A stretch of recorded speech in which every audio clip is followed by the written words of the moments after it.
बचपन से हम सुनते आ रहे हैं, काल करे सो आज कर, आज करे सो अब, पल में परलय होएगी, बहुरे करेगा कब। लेकिन हम करते क्या हैं? आज नहीं कल कर लेंगे, कल नहीं परसों कर लेंगे, लेकिन ये कल कभी नहीं आता।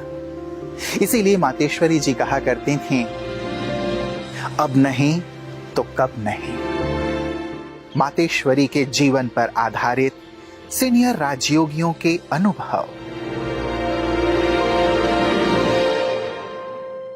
नमस्कार, एक बार पुनः आप सभी का अभी नहीं तो कभी नहीं में हार्दिक स्वागत। मित्रों, पिछले कई दिनों से हम मातेश्वरी जगदम्बा जी के जीवन के सुंदर अनुभवों को सुन रहे हैं और ये बात तो अब हमें स्पष्ट हो ही गई है कि कैसे एक साधारण सी कन्या मातेश्वरी बन गई, जगदम्बा बन गई, जगत जननी बन गई। अनेक बातों में से एक बहुत ही महत्वपूर्ण सी बात जो मुझे प्रतीत हो रही है और आप सब भी अनुभव कर रहे होंगे, उनके जीवन की समर्पणता। जैसे एक पत्थर मूर्तिकार के आगे समर्पित हो जाता है तो मूर्तिकार उसे एक सुंदर मूर्ति का रूप प्रदान कर देता है, वैसे ही मिट्टी जब एक कुंभकार को समर्पित हो जाती है तो कुंभकार उसे एक सुंदर मटके का रूप प्रदान कर देता है। एक शिष्य जिसे कुछ भी नहीं आता, जब वो गुरु के आगे समर्पित हो जाता है तो गुरु उसे ऐसा निखार देते हैं कि वो जग प्रसिद्ध हो जाता है। इन हर स्थान पर हमें समर्पणता का महत्व दिखाई देता है। मातेश्वरी जी ने भी आते ही अपने आप को मन से, वचन से, कर्म से पूरी तरह ईश्वर को अर्पित कर दिया था कि ये जीवन प्रभु आपका है। अब मैं नहीं हूं, केवल आप हैं, आपकी शिक्षाएं हैं, आपकी श्रीमत है, आपकी आज्ञा है। और उन्हीं के अनुसार उन्होंने अपने जीवन को ढाला। कभी क्या, क्यों, कैसे, ऐसे वैसे के प्रश्न उन्होंने उठाए ही नहीं। हमारे जीवन में ये होता है कि हम सोचते हैं कि नहीं नहीं, ये कार्य मुझसे नहीं होगा, अच्छा ये छोड़ो, मैं ये कल कर लूंगा। लेकिन मातेश्वरी जी परमात्मा की आज्ञा को काल की आज्ञा माना करती थीं। यदि काल ने कह दिया, महाकाल ने कह दिया, तो फिर वहां क्यों क्या का कोई प्रश्न नहीं रह जाता। इसी समर्पणता ने उन्हें ईश्वर के दिल तख्त पर बिठा दिया और एक साधारण सी कन्या मातेश्वरी बन गई, जगत जननी बन गई, सारे विश्व में पूजनीय और गायन योग्य बन गई। मातेश्वरी जी के जीवन की और सूक्ष्मतम बातों को समझने के लिए आज हम चलते हैं आदरणीय मोहिनी दीदी जी के पास, जो न्यूयॉर्क में हैं। पिछले 60 वर्षों से भी ज्यादा समय से आप विश्वविद्यालय से जुड़ी हुई हैं। अमेरिका में ब्रह्मा कुमारीज के जितने भी केंद्र हैं, आप उनकी डायरेक्टर हैं। साथ ही यूनाइटेड नेशंस में आप ब्रह्मा कुमारीज का प्रतिनिधित्व करती हैं। आदरणीय मोहिनी दीदी जी।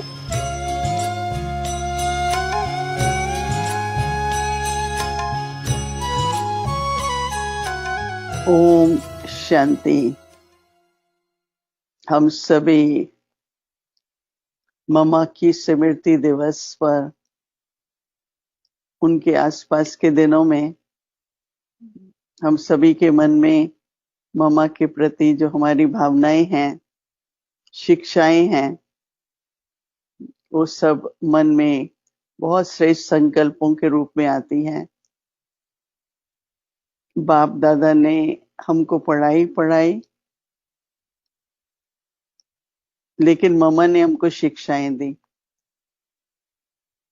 ममा ने ईश्वरीय ज्ञान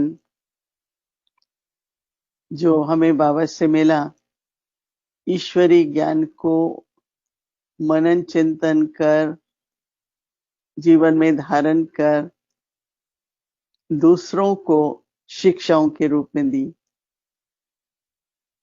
मम्मा पढ़ाती नहीं थी, मम्मा शिक्षा देती थी।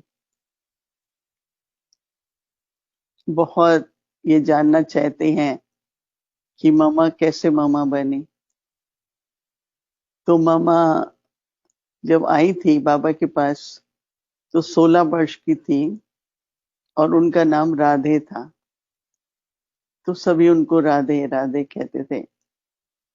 बहुत ही सुंदर तरीके से वो सितार बजाती थी। तो जब आई तो ओम की ध्वनि की बाबा के साथ साथ,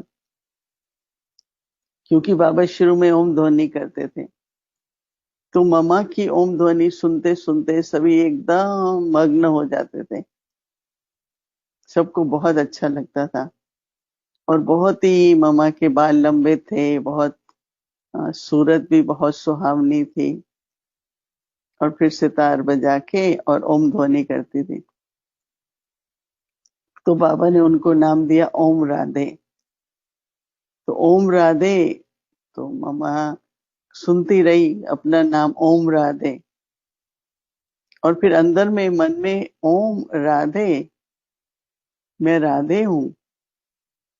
तो ये जैसे ममा ने सुना मैं राधे हूं, दूसरे तो ओम राधे नाम की तरह से बुलाते थे, पर ममा में जैसे एक लक्ष्य बन गया अपना नाम सुनकर कि मुझे आई एम राधा, मैं राधा हूं, मैं राधे हूं। तो ये जो ममा में रियलाइजेशन आई, तो ममा ने अपने जीवन का लक्ष्य पा लिया।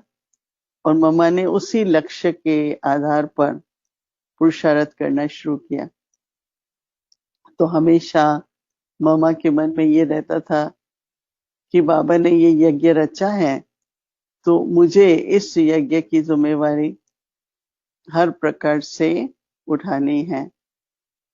जिस जिम्मेवारी में पहले तो हर एक के मन में ये आता है कि कारोबार, पर मामा के मन में ये था कि सबसे पहला यज्ञ के लिए जो मुख्य आधार है पालना के लिए, वो है योग बल। और मामा के लिए योग शब्द था नहीं। मामा तो कहती थी मुझे बाप की याद रहती है, भूलने की तो इसमें बात ही नहीं है। हम लोग कहते हैं कैसे याद करें, और मामा कहती थी मैं तो बाबा की याद में ही रहती हूँ। और मामा का याद जो थी, वो सिर्फ निराकार शिव बाबा की नहीं, लेकिन ब्रह्मा बाप भी सामने ही थे तो भी जैसे कहती थी कि अगर बाबा की श्रीमत की पालना कैसे करनी है, तो वो तो ब्रह्मा बाप को देख करके ही पता लगेगा ना। तो फॉलो किसको करना है? तो मम्मा हमेशा कहती थी कि फॉलो तो ब्रह्मा बाबा को करेंगे, शिव बाबा तो निराकार है, पर निराकार साकार में आकर के जो ज्ञान मिलता है उसको श्रेष्ठ कर्मों में संकल्प और वचन में कैसे लाते हैं, वो तो ब्रह्मा बाबा को देख के सीखेंगे ना। तो जैसे कि मामा ने ये लक्ष्य रखे कि मुझे राइट हैंड बनकर बाबा के यज्ञ की पालना करनी है, और उसमें सबसे पहले मुझे खुद एक एग्जाम्पल बनना है, उदाहरण बनना है। मामा की जीवन में हमने कभी मेहनत नहीं देखी। कभी ऐसा नहीं लगा कि मामा थकी हुई है, मेहनत कर रही है। जैसे यहाँ कहते हैं ना, मैं पुरुषार्थ में मेहनत कर रही हूँ। युद्ध का तो प्रश्न ही नहीं है। युद्ध तो मामा ने कभी न अंदर न बाहर। अंदर भी कोई युद्ध नहीं थी माया से, और जब अपनी अंदर युद्ध नहीं है तो बाहर किसी से भी नहीं होगी। जो बाहर भी फिर उस तरह से ही सबके संगठन में संस्कार मिला के चला सकेंगे। तो मामा एक एग्जाम्पल थी हम सब के लिए। तो सरस्वती से जगदम्बा बनी, दुर्गा बनी, और काल को जीतने वाली भी। क्योंकि मामा का जब रथ पता था कि अभी इसके बाद कोई दवा नहीं है, कोई इलाज नहीं है, तो मामा इतनी निश्चिंत थी। मेरे को खुद बाबा को देख के कि बाबा को पता है कि 15 दिन में, 20 दिन में, इतने दिन में मुझे आत्मा को इस शरीर से जाना है। तो हमने एक बार बैठे थे और भी बड़ी बहनें, मामा आपको क्या क्या फीलिंग आ रही है, आपको कैसा लग रहा है? मामा ने एक शब्द कहा, ड्रामा। पर ऐसे ड्रामा नहीं कहा कि कोई दुख की लहर है, पर इतने उससे कहा ये तो फिक्स है ड्रामा। तो इसका मतलब मम्मा ने एक भी संकल्प व्यर्थ नहीं जाने दिया। तो काल पर जीत पा ली ना। काल का जीत का मतलब ये थोड़ी कि आत्मा शरीर नहीं छोड़ेगी। कई ऐसा समझते हैं कि इसको काल नहीं आएगा। काल तो आत्मा अजर अमर है ना, शरीर को तो एक दिन हाँ जाना ही है। तो मम्मा ने अपने संकल्पों के द्वारा काल को जीत लिया। काल के दो मतलब होते हैं, एक शरीर छोड़ना, दूसरा टाइम। और टाइम तो उसने कभी व्यर्थ, संकल्प क्या कभी एक मिनट भी व्यर्थ नहीं किया। तो वो काल पे जीत पहने तो काली का यादगार बन गया। ये सब यादगार जो बने हैं वो प्रैक्टिकल में मम्मा की जीवन थी। तो इसलिए मम्मा लक्ष्मी भी रही, काली भी बनी। तो मम्मा ने काल पर हर तरह से जीत पाई। कोई परिस्थिति आती है, काल समय ऐसा आता है, परिस्थिति आई, पर आप उसमें पास विद ऑनर हो जाओ तो जीत पा ली ना। फिर ये कहेंगे कि मम्मा ने अपनी संपूर्ण स्थिति, संपन्न स्थिति को प्राप्त किया। कई ये प्रश्न पूछते हैं कि क्या मम्मा परफेक्ट, मम्मा कर्मातीत हुई थी?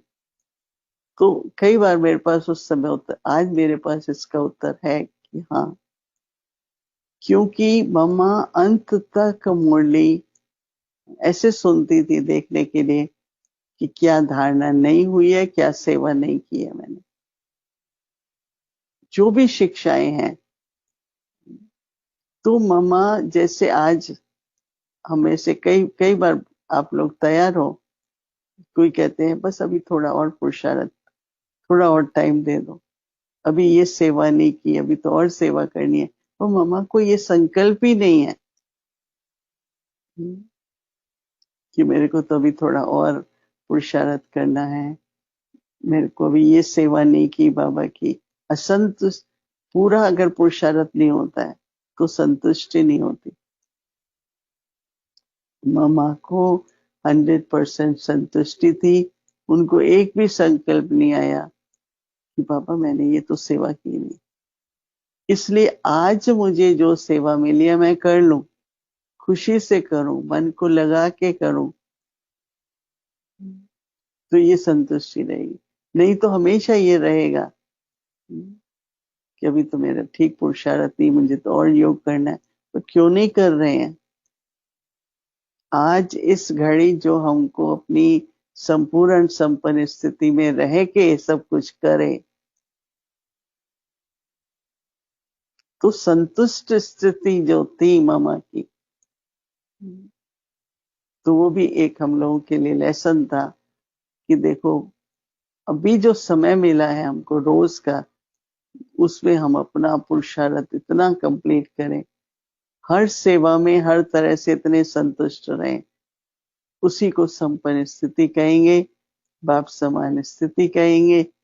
तो मम्मा ने वो स्थिति प्राप्त की और इसलिए मम्मा ने अंत तक जब समय आया, जो 24 तारीख को मॉर्निंग में 9 से 11 बजे तक मम्मा ने अंगूर और केला दिया, जो भी ब्राह्मण थे 500-600।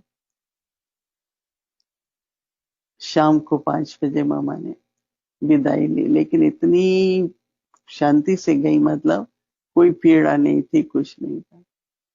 तो शरीर का ये भी तो भान जीतने वाली बात है ना।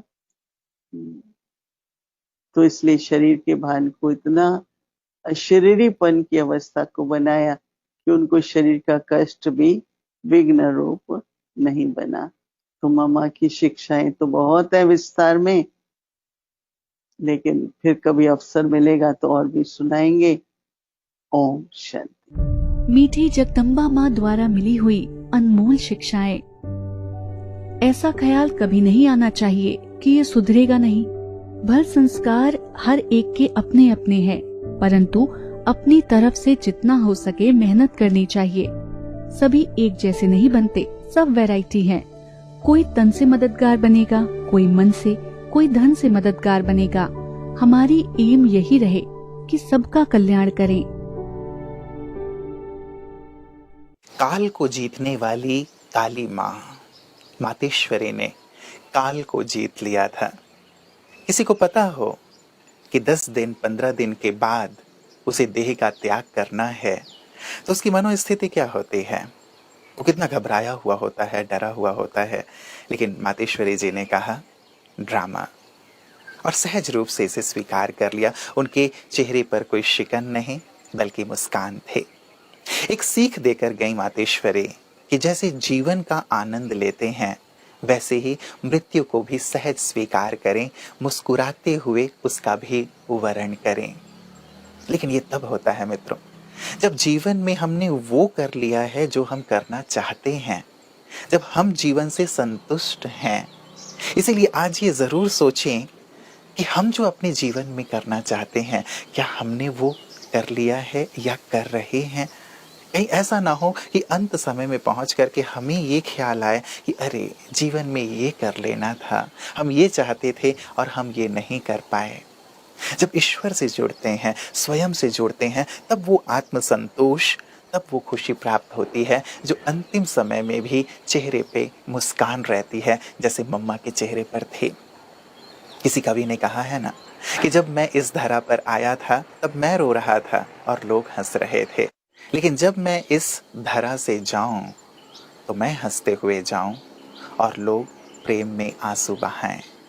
मातेश्वरी जी ने हमें यही सुंदर प्रेरणा दी कि जीना कैसे है और मृत्यु का वरण कैसे करना है। आइए सुंदर प्रसंग के साथ अब हम चलते हैं आदरणीय शुक्ला दीदी जी के पास, जो दिल्ली हरिनगर और उससे संबंधित सेवा केंद्रों का कुशलतापूर्वक नेतृत्व कर रही हैं। आप दिल्ली एनसीआर में स्थित ओम शांति रिट्रीट सेंटर की निदेशिका हैं, साथ ही सिक्योरिटी सर्विस विंग की वाइस चेयरपर्सन हैं।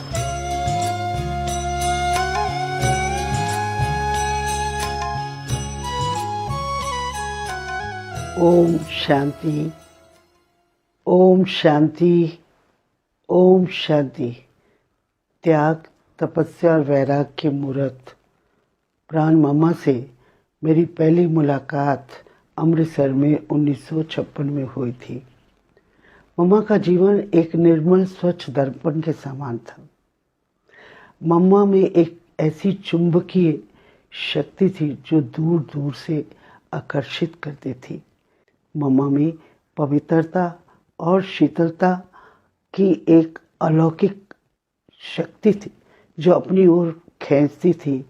मम्मा को देखते ही मुझे एक शब्द याद आता था कि योगी बड़े परमार्थी, शीतल जिनके अंग, तपत बुझाए और की देखे अपना रंग। मम्मा की उस अलौकिक आभा से मैं इतनी मंत्रमुग्ध हो गई जो मेरा मन कहे मैं उस छवि को देखती ही रहूं, निहारती ही रहूं। और मैं उसी में ही एक लवलीन अवस्था में चली गई जिससे मेरी कर्म इंद्रियां भी शीतल और शांत हो गई और मुझे ऐसा महसूस होने लगा कि मैं सर्व बंधनों से मुक्त होकर के एक सर्व विकारों और विकर्मों से मुक्त होती जा रही हूँ। और मुझे एक ही संकल्प पैदा होने लगा कि मुझे जीवन जीना है तो मम्मा जैसा ही जीना है। उसी समय मम्मा के पास कुछ माताओं का भी झुंड आया हुआ था। उसमें से एक माता उठी, वो उसकी बहुत इच्छा थी मैं मम्मा के पवित्र पाक दामन में समा जाऊं क्योंकि वो मेरी माँ है। तो जैसे ही वो मम्मा के नज़दीक आई तो मम्मा ने कहा ठहरो ठहरो, मैं काली हूँ काली, बल लूंगी, अगर बल देने की हिम्मत है तो आओ। जैसे मैंने ये शब्द सुने तो मेरे अंदर भी एक अलौकिक झंकार से पैदा हो गई और एक अनुकरणीय जीवन जीने की शक्ति मेरे अंदर आने लगी। और मुझे अपना बचपन याद आने लगा कि मुझे बचपन से लेकर के ही पवित्र, श्रेष्ठ और महान जीवन जीने की शुभेच्छा थी। मुझे पवित्रता बहुत अच्छी लगती ना, और मेरा सदा ही ये मन करता कि मैं ऐसा जीवन जीऊं और ऐसा सशक्त जीवन जीऊं जो समाज की कुछ सेवा कर सकूं। मम्मा को देखते ही मैंने अपने आप में एक दृढ़ संकल्प कर लिया कि मुझे जीवन बनाना है तो मम्मा जैसा ही बनाना है। मम्मा के आत्मनिश्चय और परमात्म निश्चय की नींव इतनी मजबूत थी, जो उनके मुख से सहज ही निकलता था, हुक्म ही हुक्म चला रहा है, ये सारे कार्य प्रभु अपने आप कर रहा है। उनके अंदर एक बल और एक भरोसा की नींव बहुत बहुत मजबूत थी। त्याग और तपस्या की वो मूर्त मम्मा में बहुत आकर्षणीय शक्ति थी। उनके बोल में बहुत ओज था और वो उनमें एक विशेष बात जो मैंने देखी वो ये थी कि वो हर प्राणी को, जो चाहे कोई किसी भी प्रकार का, किसी भी संस्कार वाला व्यक्ति उनके सामने आता, उनकी बात को बहुत ध्यान से सुनती थी और फिर उनकी समस्या को बहुत अच्छी तरह से मार्ग प्रदर्शन देती थी। और मम्मा की गाइडलाइन को लेकर के वो बहुत खुश और संतुष्ट होकर के जाते थे। ये मैंने मम्मा के अंदर बहुत बड़ी विशेषता देखी। इसके सब प्रसंग इससे संबंधित मुझे 2 प्रसंग याद आते हैं। एक अमृतसर में बहुत बड़ा एक प्रोग्राम हो रहा था जिसमें बहुत अच्छे अच्छे धार्मिक विचार के लोग और बड़े गाने माने लोग भी आए हुए थे। बहुत बड़ी सभा लगी हुई थी, परंतु कुछ ऐसा अनुचित बोल किसी ने बोल दिया जिसके कारण वहां पर बहुत विरोध होने लगा और बहुत लोग उल्टी सीधी बातें बोलने लगे और काफी ऐसा लगता था कि बहुत वातावरण दूषित हो गया है और बहुत हंगामा सा होने लगा, लड़ाई झगड़ा, यहाँ तक कि मार पिटाई तक भी होने लगी, जिसको दीदी दादियों ने समझाने की बहुत कोशिश की। मुझे याद आता है कि उस समय शायद जगदीश भाई भी वहां थे। हर एक ने बहुत प्रयास किया, परंतु वो लोग शांत होने का नाम नहीं लेते थे।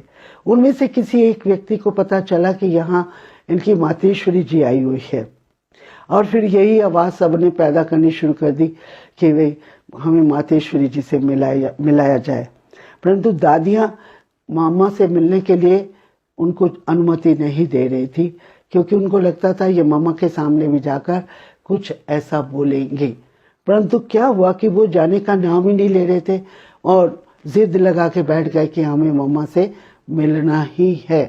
तो उनमें से 2-3 व्यक्ति जो समझदार थे उनको ऊपर ले जाया गया, जहां मम्मा बहुत शांत मुद्रा में बैठी थी और चारों तरफ बहुत शांति का वातावरण था और मम्मा की पर्सनैलिटी में पवित्रता, सत्यता और दिव्यता की रूहानी चमक दिखाई दे रही थी और मम्मा के ओजस्वी नेत्रों में से एक रूहानी नूर टपक रहा था, जिसको देख करके वो लोग बहुत बहुत प्रभावित हो गए और कहने लगे कि मम्मा जी, आज हमने बहुत बड़ी भूल की है, आप हमारी गलतियों को क्षमा कर दीजिए। मम्मा से क्षमा याचना करने लगे और मम्मा ने बहुत ही मातृ स्नेह और संतुलित आवाज, मधुरता और धैर्यता के साथ उनकी बात को सुनकर और बड़ी शिष्टाचार से उनको जवाब दिया और कहा ठीक है, हम आपकी बात को ध्यान में देंगे, आगे के लिए ध्यान रखेंगे। जिससे वो बहुत ही मम्मा से संतुष्ट हो गए और बहुत खुशी खुशी वहां से चले गए। दूसरा प्रसंग मुझे अपनी लौकिक माँ, जिनका लौकिक नाम विद्या है, उनकी याद आती है, क्योंकि मेरी माँ जब अमृतसर में मम्मा फर्स्ट टाइम आई तो मेरी माँ का उसके अंदर अग्रणी पाठ था और उन्होंने मम्मा की बहुत सेवा की और मम्मा के द्वारा बताए हुए ज्ञान, योग, धारणा जो मम्मा की आवाज से लोगों तक पहुंचाने के लिए हर संभव पुरुषार्थ किया और अपने प्रैक्टिकल जीवन, अपने परिवार के जीवन में भी उन धारणाओं को बहुत अच्छी तरह से धारणाओं में लाया। मेरे पिताजी के ऊपर तो उसका विशेष प्रभाव था, परंतु क्या हुआ, कुछ ऐसे कारणों से धीरे धीरे और मेरी बढ़ती हुई लगन से मेरी माँ को ये लगा कि अब ये लड़की शादी नहीं करेगी, ये मीरा जैसी बन गई है और इसको ब्रह्मा कुमारियों ने हिप्नोटाइज कर रखा है। संसार के बड़े बड़े विश्वामित्र जैसे भी इस बात को नहीं अपना सके तो ये किस बात की मूली है। तो उसको यही संकल्प आता था कि इसको शादी मुझे जरूर करानी है। तो जब तीसरी टाइम मम्मा अमृतसर में आई तो मेरी माताजी का मम्मा के साथ बहुत प्यार था। तो वो मम्मा के पास गई और मम्मा को बहुत प्यार से जा कर के मुस्कुराते हुए शब्दों में बोलती है कि मम्मा आप जन जन का कल्याण करती हैं, आप सबों की मनोकामनाएं पूर्ण करती हैं, तो मैं एक शुभ कामना आपके सामने लेकर के आई हूँ। तो मम्मा ने कहा बोलो क्या कामना लाई हो विद्या। तो वो बोलने लगी मम्मा मैं यही चाहती हूँ कि ये शुक्ला शादी करे, और अगर ये शादी नहीं करती है तो उसका प्रभाव मेरे परिवार के ऊपर भी बहुत पड़ेगा और अमृतसर की धरती के ऊपर भी बहुत पड़ेगा, इसलिए आप इसको समझाइए। मैंने इसको समझाने के लिए बहुत सारा प्रयास किया, परंतु ये यही बोलती है कि मेरे ऊपर तो ईश्वरीय रंग चढ़ चुका है और मैं उसकी हो चुकी हूँ, अब आप ही इसको समझा सकते हैं। तो मम्मा ने बहुत बड़ी प्यार की दृष्टि देकर बहुत लाड और प्यार से मुझे कहा शुक्ला तुझे इस आत्मा का उद्धार करना है, तुझे शादी करनी है। तो मैंने मम्मा को कहा मम्मा आपके रोम रोम श्वास में पवित्रता का वास है, आप पवित्रता की महान देवी हो, आप सबको ज्ञान योग धारणा और पवित्र जीवन जीने की कला सिखाती हो और मुझे ये आदेश दे रही हो कि आपको संसारिकता में जाना है। प्राण मम्मा मैं एक दृढ़ संकल्प कर चुकी हूँ कि मुझे बाल ब्रह्मचारी होकर के ही रहना है, मुझे इस संसारिक बंधनों में नहीं जाना। फिर मम्मा मुझे बहुत प्यार से पुचकार देकर के बोलती है नहीं मैं तेरी जन्म पत्री मैं तुझे जानती हूँ, तू इस कार्य करने की योग्य हो। मम्मा में परखने और निर्णय की शक्ति अचूक थी और वो मेरे भविष्य को जैसे जानती हो ऐसा मुझे लग रहा था। मम्मा ने मुझे वरदान दिया कि तुम मुझे पूर्ण विश्वास है कि तुम एक आदर्श श्रेष्ठ और महान जीवन जियोगी और अपने जीवन की पवित्रता से संसार को भी पवित्र बनाने का संकल्प करोगी। तुम बड़े बड़े संत महात्मा को भी ये दिखाओगी कि नारी शक्ति है, नारी दुर्गा है, नारी ही स्वर्ग का द्वार है। तो जब मम्मा ने मुझे इस तरह का वरदान दिया, मेरे में इतना उमंग उत्साह और हिम्मत बढ़ी, तब मैंने मम्मा को हाँ किया और आज मैं आप सबके सामने बहुत सम्मान युक्त गौरव से बोलना चाहती हूँ कि मम्मा के वरदान मेरे लिए बहुत शक्तिशाली रहे। जिस कार्य को दुनिया असंभव समझती है वो मैंने बहुत ही सहज और संभव रीति से किया और आज भी मैं अपने आप को दिव्य गुण और दिव्य शक्तियों से ओतप्रोत समझती हूँ और मुझे ऐसा प्रतीत होता है कि मेरे जीवन की धारणा, मैंने जो जीवन मम्मा बाबा के द्वारा अपनाया वो मेरा जीवन सार्थक हुआ और मुझे सदा यही रहता है कि मुझे सत्यता, पवित्रता, दिव्यता और रूहानियत की एक तस्वीर बन करके अपने जीवन की धारणाओं से दुनिया को रोशन करना है और अपने माता पिता के नाम को भी रोशन करना है। तो आज परमात्मा सर्वगुण और सर्वशक्तियों के दाता विधाता है, उनसे हमारा जो हमें वर्षा मिला है, शक्ति मिली है, उसको जीवन में अपना करके जन जन का कल्याण करना है। ऐसी मेरी शुभ भावना और शुभकामना है। ओम शांति शांति शांति। मीठी जगदम्बा माँ द्वारा मिली हुई अनमोल शिक्षाएं। जैसे डॉक्टर किसी वीक पेशेंट को दवा भी समझ से देता है, नहीं तो नुकसान हो जावे।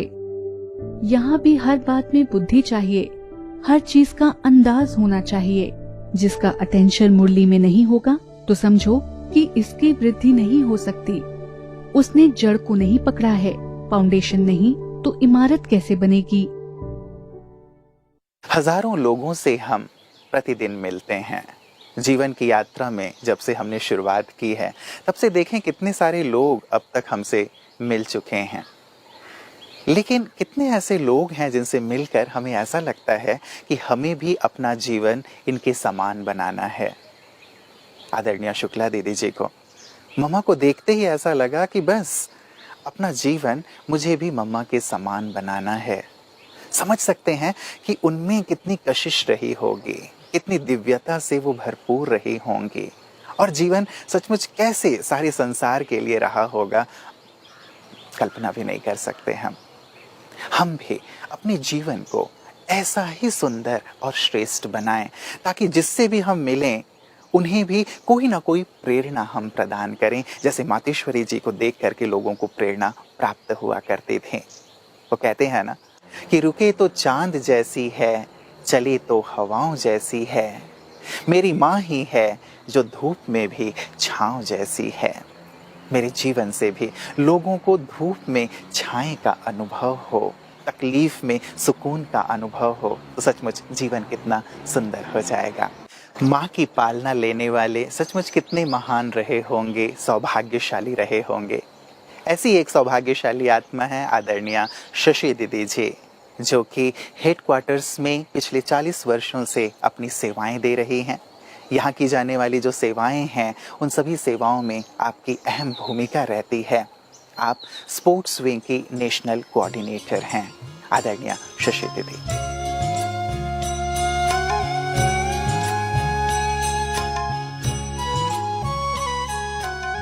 माँ सरस्वती को हम सब अनेक नामों से पुकारते हैं। क्यों पुकारते हैं? क्योंकि उन्होंने अपने जीवन के अंदर उन गुणों और शक्तियों को धारण किया। धन्य है वह भाई बहनें जिन्होंने मातेश्वरी जी का दर्शन किया, जिन्हें मातेश्वरी जी के संग रह करके अलौकिक अनुभूतियां करने का सुंदर मौका मिला, जिन्होंने मातेश्वरी जी के संग रह करके अपने जीवन को अलौकिक बनाया। मुझे भी एक सुंदर सौभाग्य प्राप्त हुआ मातेश्वरी जी से मिलने के लिए, उनके दिव्य व्यक्तित्व को देखकर जीवन के अंदर अनेक अनुभूतियां करने के लिए। 1962 के बाद मातेश्वरी जी एक बार करनाल, जो कि हरियाणा में है, वहां पर आई थी। उस समय छोटी अवस्था होने के कारण हम भी सेवा केंद्र पर जाते थे, और बच्चे होने के कारण हमें एक सुंदर मौका मिला कि मातेश्वरी जी का स्वागत करने के लिए। और जैसे ही हम लाइन में खड़े हुए, हाथ में पुष्प मालाएं लेकर के, और मातेश्वरी जी का आगमन हुआ, तो उस समय एक ऐसी अनुभूति हुई जैसे कि देवलोक से महालक्ष्मी, सरस्वती, दुर्गा हमारे सामने आ रही है। चारों तरफ अलौकिक वातावरण था। माँ का वो दिव्य रूप देखते ही हम अपनी सुध-बुध खो गए और मातेश्वरी जी को देखते रहे। मातेश्वरी जी को जैसे हम पुष्प मालाएं अर्पण करने लगे, और माँ तो माँ होती हैं, बच्चों को प्यार करती हैं, उन्होंने वो मालाएं हम सबके गलों में डाली, तो ऐसा लगा कि माँ ने हमें वरदानों से भरपूर कर दिया। उस समय की बात है जब मातेश्वरी जी कुछ दिन करनाल सेंटर पर रही, और हमारे साथ और भी कुमारियां बहनें थी, लेकिन समय अनुसार उन्हें पारिवारिक बंधन थे। परंतु मुझ आत्मा को परिवार से कोई बंधन नहीं था, जिस कारण से मैं अधिक से अधिक समय मातेश्वरी जी के टाइम पर सेवा केंद्र पर ही व्यतीत करती थी। लेकिन मैंने देखा कि जब मातेश्वरी जी एकांत में बैठी हैं, उनकी वो अवस्था कि उसके द्वारा चारों ही तरफ विभिन्न स्वरूपों का अनुभव होता था, तो मैं छिप छिप करके खिड़की से देखती थी कि मातेश्वरी जी इस समय लक्ष्मी का रूप दिखाई दे रहे, और इस समय माँ का रूप दिखाई दे रहा है, इस समय दुर्गा का रूप दिखाई दे रहा है, और मम्मा एकदम विश्व की माँ के रूप में सारे विश्व की आत्माओं को प्रकाश की किरणें फैला रही है।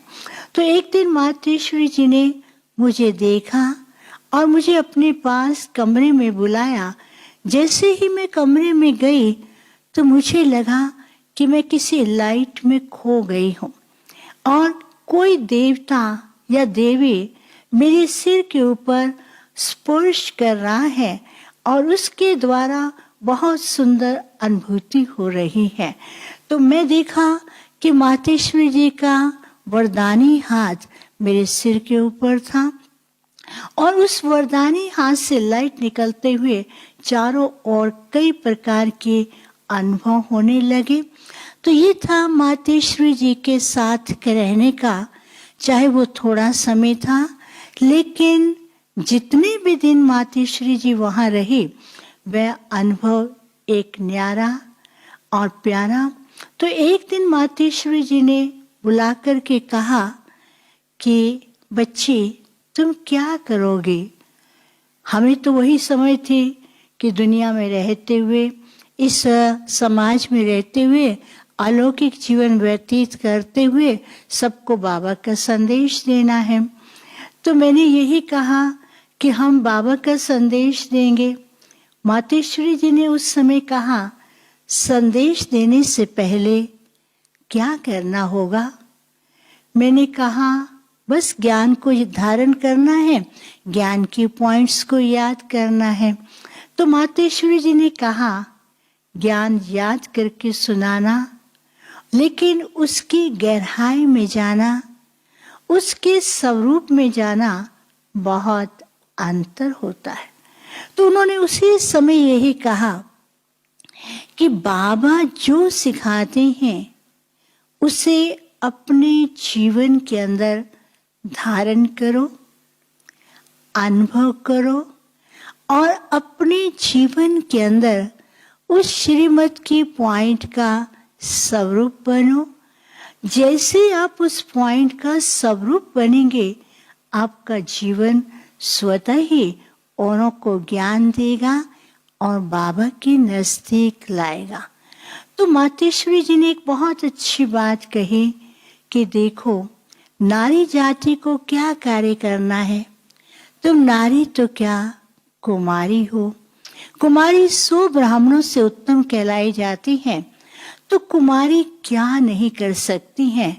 हमें उत्तम से उत्तम पुरुषोत्तम बनना है, समाज का, सारे विश्व का कल्याण करना है।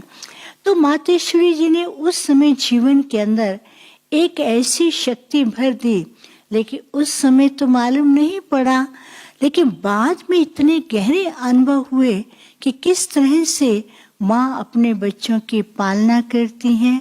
उनके अंदर गुप्त रीति से शक्ति तो क्या, वो सब गुण भर देती हैं और उन गुणों को कैसे यूज करना है वो कला भी सिखा देती हैं।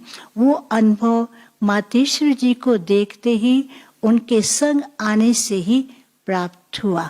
उसके बाद तो जीवन के अंदर बार बार विचार आता था, हमें भी मातेश्वरी जी ने जो शिक्षा दी है, पिताश्री जो हमें कहते हैं, उसको अपने जीवन में धारण करके वैसा ही जीवन बनाना है। और लक्ष्य को मजबूत करने में मातेश्वरी जी का गुप्त रीति से बहुत सहयोग रहा। तो मम्मा हमेशा कहती हैं कि आप भी स्वयं के जीवन को परिवर्तित करके परमात्म कार्य में सहयोगी बनो, महान बनो, सुखी रहो और सुख बांटो, खुश रहो, खुशियां बांटते रहो। मीठी जगदम्बा माँ द्वारा मिली हुई अनमोल शिक्षाएं। कोई केवल अपने पुराने संस्कारों को नहीं देखना है, अब तो नया ही भरते जाना है। एक दो का शुभ चिंतक रहना है, जिसमें कोई अच्छा गुण है वो उठाना है, अवगुण को नहीं देखना है। इस समय हम आत्मा को ही देखते हैं, फिर चाहे धनवान हो चाहे गरीब हो। संस्कारों को पलटाने के लिए ही टेम्पटेशन देनी पड़ती है। संसार में अच्छी अच्छी बातें करने वाले तो बहुत हैं, दीवारों पर भी बहुत अच्छे अच्छे स्लोगन्स लिखे हुए होते हैं। आजकल सोशल मीडिया में भी बहुत अच्छी अच्छी बातें भेजी जाती रहती हैं, लेकिन अच्छी बातें करना और उन अच्छी बातों को जीवन में उतारना, दोनों में ही जमीन आसमान का अंतर है। और मातेश्वरी जी हमेशा कहती थीं कि तुम्हारी कथनी और करने दोनों में साम्य होना चाहिए, दोनों एक जैसे होने चाहिए, क्योंकि केवल अच्छी बातें करो और वो अच्छी बातें तुम्हारे जीवन में ना हो तो लोगों पर तुम्हारी अच्छी बातों का प्रभाव नहीं पड़ेगा। इसीलिए वो कहती थीं कि इन अच्छी बातों को अनुभव करो और अनुभव करके इनका स्वरूप बन जाओ। लोग अब केवल सुनना नहीं चाहते, लेकिन देखना चाहते हैं। मातेश्वरी जी का जीवन ही उनका संदेश था। उन्हें देख करके ही लोग परिवर्तित हो जाया करते थे। ऐसी ही एक और महान आत्मा है जिन्होंने मम्मा को देख करके अपने जीवन को बदल लिया, अपने जीवन को विश्व कल्याण के कार्य में मात्र 16 वर्ष की अल्पायु में ही समर्पित कर दिया। वो थीं आदरणीय नलिनी दीदी जी, जो कि घाटकोपर पर सब जोन की इंचार्ज हैं। आइए उनके मुखारविंद से ही मातेश्वरी जी के जीवन के सुंदर अनुभव सुनते हैं।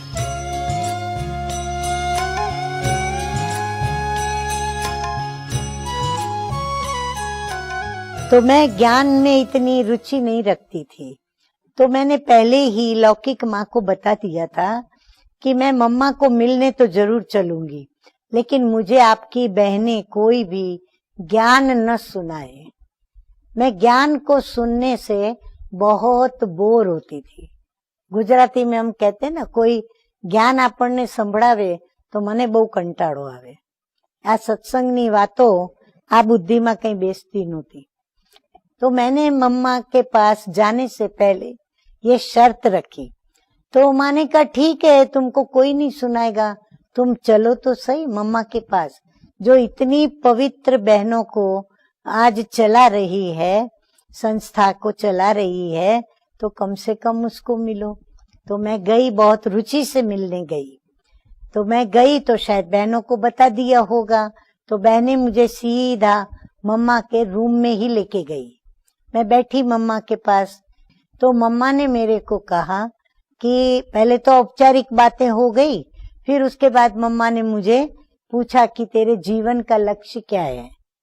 अब मैं तो वैसे भी इस बातों में थी नहीं, मैंने तो फट से बोल दिया खाना पीना और मौज करना, और अपना और लक्ष्य होता क्या है, छोटी उम्र में तो यही होता है।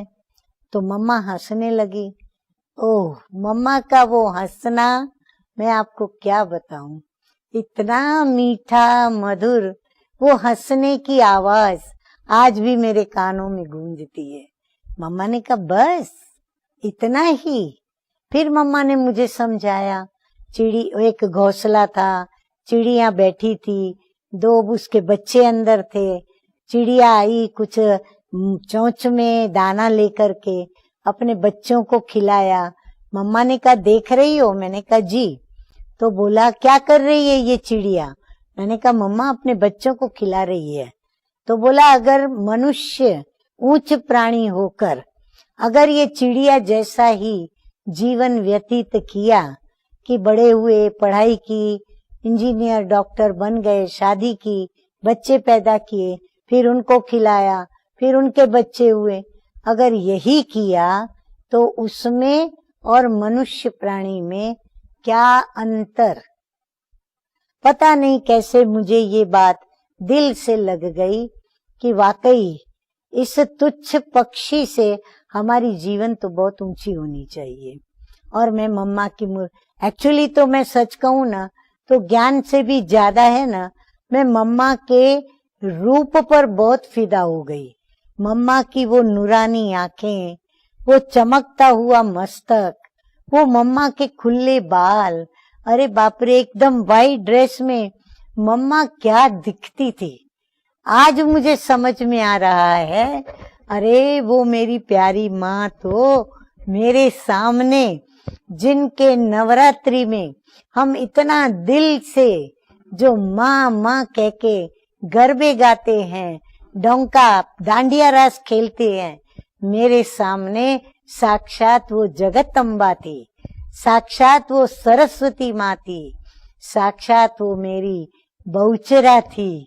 क्या क्या नाम दूं मैं इन देवियों का, मुझे तो ये तभी पता ही नहीं था, परंतु अंदर ही अंदर आत्मा को शायद ये गुप्त महसूस था, हो रही थी कि ये मेरी माँ जो है वो जगत की माँ है। और फिर मैं मम्मा की मुरली रोज सुनने गई 3 मास तक, और फिर मधुबन में गई, फिर बाबा मिले तो बाबा की पालना के नीचे आ गई, और फिर मम्मा बाबा की पालना में मैं पली। 15 साल करीब मुझे लगता है कि मैंने बाबा की पालना ली, और मम्मा की भी शायद मैंने 3-4 वर्ष तक पालना ली। फिर मम्मा घाटकोपर में भी आई, बाबा भी घाटकोपर आए, प्रत्येक दादियां घाटकोपर में आई, कुछ एक दादियां तो रही भी घाटकोपर सेवा केंद्र पर। और ये देखो मम्मा कितना मुस्कुराते हुए देख रही है, और उनको हमारी लौकिक माँ चम्मच से खिला रही है, उनके पीछे मैं हूँ, और ब्रिजेंद्रा दादी जो ऐसे करके देख रही है।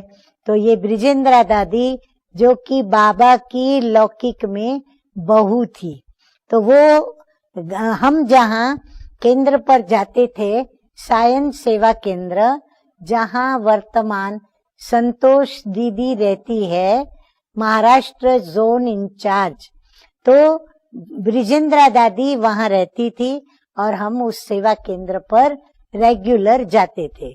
तो ब्रिजेंद्रा दादी के मुख से भी हमें साकार बाबा की, मम्मा की, यज्ञ की, ओम मंडली की इतनी सारी बातें सुनने को मिली कि मैं क्या बताऊं। कभी 4 घंटे, कभी 5 घंटे, कभी 6-6 घंटे बीत जाते थे उन बातों को सुनने में। ना वो थकती थी सुनाने में, और ना हम थकते थे सुनने में। मीठी जगदम्बा माँ द्वारा मिली हुई अनमोल शिक्षाएं।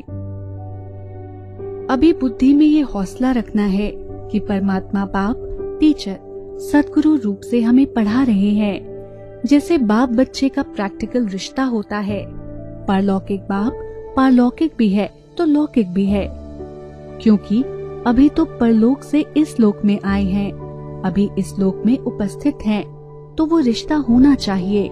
इसमें सब नाते रिश्ते आ जाते हैं। ये चैतन्य में है तो इसे निभाना है।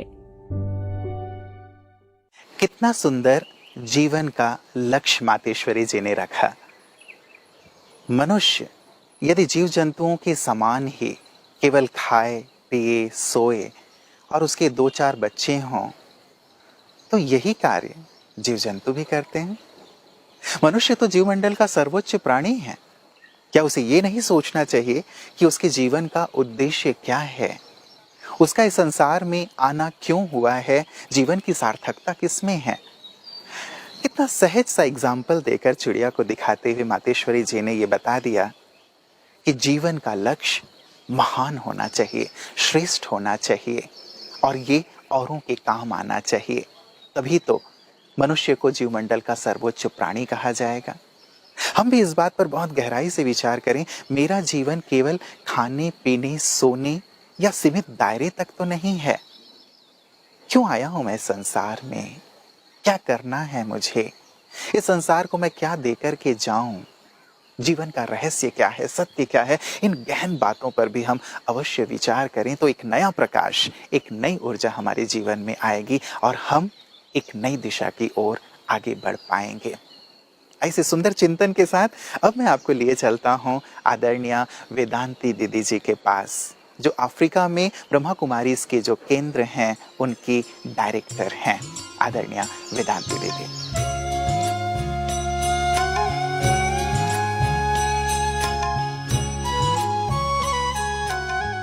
ओम शांति। आज मुझे बहुत खुशी है कि प्यारी मीठी मातेश्वरी के बारे में मुझे अपना अनुभव सुनाने को कहा गया है। वैसे मैंने साकार में मम्मा को नहीं देखा, परंतु बहुतों से मम्मा के बारे में बहुत बातें सुनी, तो मुझे अंदर में दुख होता था कि मैं ज्ञान में आई उसके 4 मास पहले ही मम्मा ने शरीर छोड़ दिया। तो मेरा वो दुख बाबा को पता चल गया। बाबा ने मुझे कहा, बच्ची, ये बाबा तुम्हारे लिए बाबा भी है और मम्मा भी है। ऐसे कह के बाबा ने मेरे दुख को जैसे दूर कर दिया। तो मुझे बस वो खुशी हो गई कि चलो मैं बाबा को देखेंगी तो साथ में मम्मा है ही है, ऐसा बाबा मुझे अनुभव कराता रहेगा। अब आप सोचेंगे कि मुझे दुख क्यों था? दुख ये था कि मुझे ये ज्ञान मिला कि मम्मा तो सरस्वती का पार्ट भी प्ले किया भक्ति मार्ग में, जो यादगार है। फिर वो सतयुग में लक्ष्मी भी बनती है। अब मैं तो देवियों की पुजारी थी, तो अभी ये साकार में ऐसी देवी पुरुषार्थ करके बनती है, वो ज्ञान मिला तो नेचुरल दुख तो रहेगा, क्योंकि मैंने भक्ति में देवियों की जो पूजा की ना, तो उसकी मैं झलक दिखाती हूँ कि वो गीत है ने, हमने माँ को नहीं देखा, माँ का प्यार देखा है। तो मैंने आई तब से अब तक मम्मा का प्यार देखा है और वो प्यार की गहन अनुभूति मैं करती हूँ। और मम्मा की जितनी भी बातें मैं सुनती हूँ ने, वो अपने जीवन में धारण करने के लिए मैं पुरुषार्थ करती हूँ। और मैं भक्ति में सरस्वती देवी मम्मा का यादगार को याद कैसे करती थी, वो थोड़ी मैं आपको झलक दिखाती हूँ। मैं श्लोक गाती थी, या कुंदे धृतुषार हार धवला, या शुभ्र वस्त्रावृता, या वीणा वरदंड वंदितकरा, या श्वेत पद्मासना, या ब्रह्माच्युत शंकर प्रभृतिभिः देवै सदा पूजिता, सा मां पातु सरस्वती भगवती निशेष जाड्यापा। ऐसे मैं हर रोज ये श्लोक गाती थी। अभी आप सोचेंगे इसका मतलब क्या हो? तो ये मम्मा की जो विशेषता है, वो लोग सरस्वती के रूप में भक्ति में गाते हैं।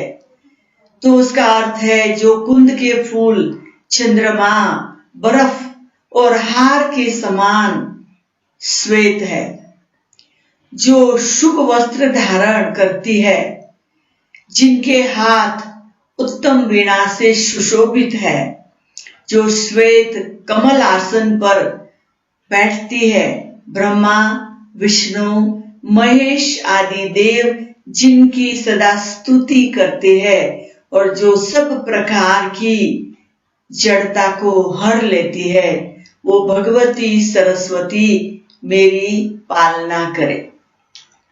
तो इस प्रकार से मैं भक्ति में सरस्वती के रूप में याद करती थी। अभी वो साकार में मम्मा, अब उनकी बातों को सुनकर भी धारण करना ही है और ऐसा बनना ही है, ऐसे मैंने जीवन में नक्की कर लिया। तो हमेशा मैं सूक्ष्म पालना लेती रहती थी। काफी सालों से हमने अपने रूम के बाहर एक बहुत बड़ा मम्मा का ट्रांसलाइट रखा है। जो बहन जिस रूम से निकलती है, 10 रूम में से, उन सबको रूम से निकलते तुरंत मम्मा दिखाई पड़ते। तो हर एक को वो मम्मा की विशेषताएं याद आती है। तो हम मम्मा की जीवन को रिस्पेक्ट करते हैं, प्यार करते हैं और उसको धारण करने का भी लक्ष्य रखते हैं। पर विशेष बात यह है कि भले साकार में नहीं मिले, अफ्रीका में मैं 45 ईयर्स से हूं और मैंने काफी साल तक अफ्रीका में सेवा का विस्तार सभी की मदद से किया। तो 16 कंट्री तक पहुंचे थे। तो 2004 में 24 जून मम्मा के दिन पर दादी जानकी ने अफ्रीका के कुछ भाई बहनों की मीटिंग रखी और सब अफ्रीका प्रोजेक्ट शुरू करवाया। मम्मा के सूक्ष्म ब्लेसिंग के साथ दादी ने ब्लेसिंग दिया और हम लोगों ने रही हुई 40 कंट्री को 2 साल में सब जगह पहुंच के सेंटर खोल दिए।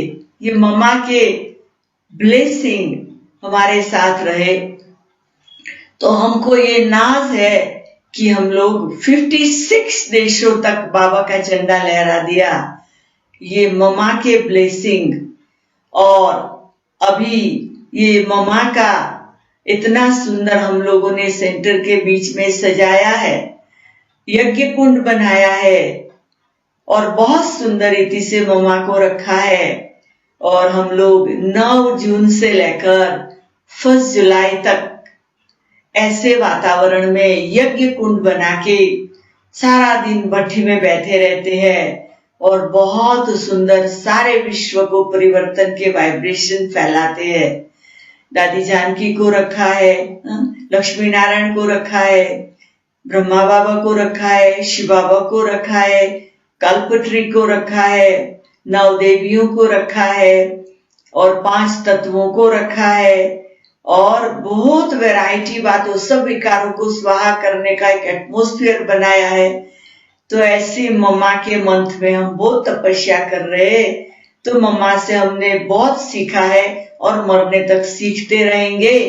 तो हमारा भले माँ को नहीं देखा, लेकिन माँ का प्यार सूक्ष्म में हमें मिलता है और ऐसे ही हम आगे बढ़ रहे हैं।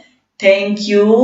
ओम शांति, ओम शांति, ओम शांति। मेरे सब भाई और बहनों को ओम शांति। मीठी जगदम्बा माँ द्वारा मिली हुई अनमोल शिक्षाएं। ऐसा भी समय आना है जो आपस में मिल भी नहीं सकेंगे, इसलिए शुभ कार्य में देरी मत करो। आज का काम अभी कर लो। भविष्य श्रेष्ठ बनाने का समय अभी है, इसका पूरा कदर होना चाहिए। इस अंतिम जन्म में ये दिन बहुत अच्छे हैं। जो धारणा की होगी उसकी परीक्षा भी इस जन्म में देनी है।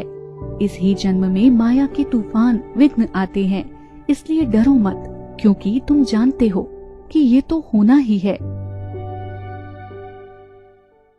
मित्रों, किसी कवि ने कितनी सुंदर पंक्तियां कही हैं कि तुमको नहीं देखा हमने कभी, पर इसकी जरूरत क्या होगी। ऐ माँ तेरी सूरत से अलग भगवान की सूरत क्या होगी। सचमुच मातेश्वरी जी की सूरत में सभी परमात्मा की मूरत देखा करते थे और उस मूरत को देख करके प्रेरित हुआ करते थे। मातेश्वरी जी अपने जीवन को इतनी बुलंदी पर ले गई थीं कि उस बुलंदी पर सभी मनुष्य अपने आप को भी पहुंचाना चाहते थे। आज मातेश्वरी जी हमारे बीच नहीं हैं, लेकिन उनकी मधुर यादें, उनकी मधुर शिक्षाएं हमारे दिल में अभी भी समाई हुए हैं। लेकिन केवल उन्हें याद करना पर्याप्त नहीं है मित्रों। आज हम सब मिलकर एक संकल्प लें कि मातेश्वरी जी ने जिस प्रकार अपने जीवन को दिव्य और महान बनाया था, हम भी अपने जीवन में दिव्यता और महानता को धारण करें। और उनका जो स्वप्न था भारत को विश्व गुरु बनाने का, भारत को, सारे संसार को स्वर्ग बनाने का, हम अपने मातेश्वरी जी के इस स्वप्न को साकार करें। ऐसी महान विभूति, शांति, शीतलता, पवित्रता, दिव्यता और रूहानियत की देवी, जिसे आज भी सभी नमन कर रहे हैं, उस मातेश्वरी जी को मेरा शत शत नमन।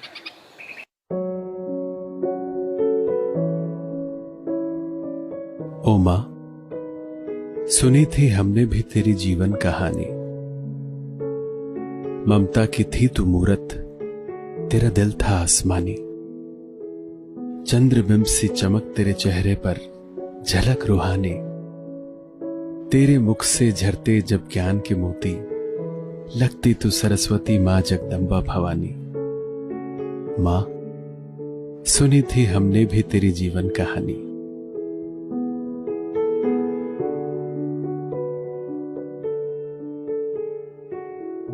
ज्ञान की विदुषी तू थी, ज्ञान वीणा वादिनी। चिंतन की मनीषी थी, संस्कार धारिणी। धवल धरोहर इस धरा पर तू थी समय सारिणी। शक्ति सेना में अग्रणी तू थी गुणों की स्वामिनी। उज्जवल स्वरूप में निखरती तू थी हंस वाहिनी। पावन धारा सी प्रवाहित तू थी मंदाकिनी। मां, सुनी थी हमने भी तेरी जीवन कहानी। थी प्रभु पर अर्पण, जीवन था तेरा दर्पण। तूने हाजी में बिताई अपनी संपूर्ण जिंदगानी। तब का था तेज तुझ में, त्याग में तुमसा न कोई सानी। कदम कदम पर दिखती थी मां तेरी ही कुर्बानी। तेरी पालना में पले उनकी थी ये मुख जुबानी। याद आती है मां आज हमें भी, सुनते हैं बातें पुरानी।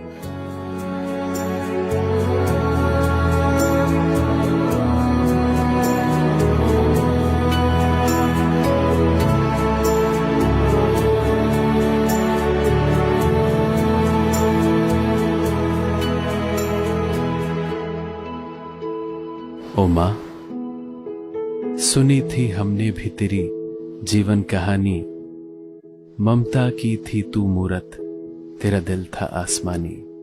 तेरा दिल था आसमानी।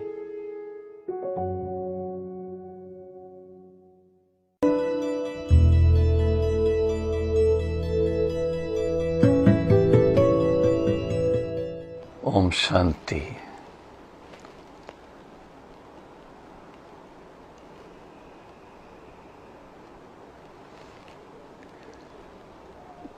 ईश्वरी ज्ञान पथ पर चलने के लिए कोई ऐसी उदाहरण अपने सामने अवश्य चाहिए।